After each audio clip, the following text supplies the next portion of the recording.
details tonight on a story that we have been following for nearly a month. The man accused of shooting and killing a 17-year-old after an Astros game has turned himself in. Gerald Williams is charged with the murder and the death of David Castro.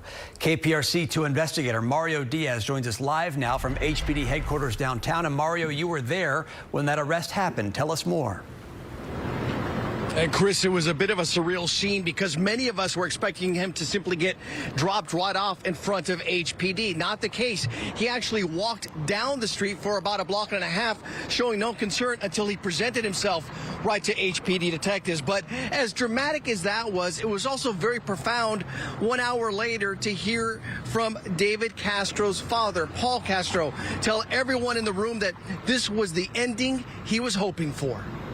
I think today just proves that love is greater than anger and hate. Paul Castro views Gerald Williams' walk into custody as a lesson to society. But at the same time, while a desperate manhunt comes to an end, what continues is deep heartache surrounding the loss of his 17-year-old son, David. There are no words in the English language, nor should there be, to describe the pain that we're going through right now. Investigators say Williams shot and killed David in a road rage incident following an Astros game on July 6th. Paul Castro was at the wheel. Since that deadly night, he has been relentless in keeping a spotlight on the case through news reports and social media. Houstonians took notice. I understand that there were a great number of tips that came in, and that came in because y'all were touched by this story and you could see your own children in my son.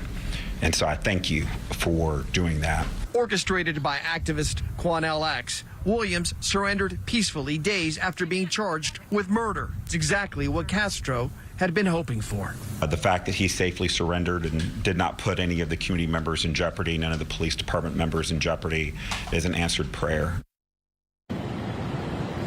And while HPD detectives no doubt had a huge help here from Quanell X, the fact of the matter is what helped build this case up to where we got to this very point were the number of tips that came in. It was something that Chief Finner really hit on during the course of his news conference, and even the mayor himself, Sylvester Turner, weighed in with a statement talking about how pivotal tips were, not only in this case, but every case involving a homicide here in Houston.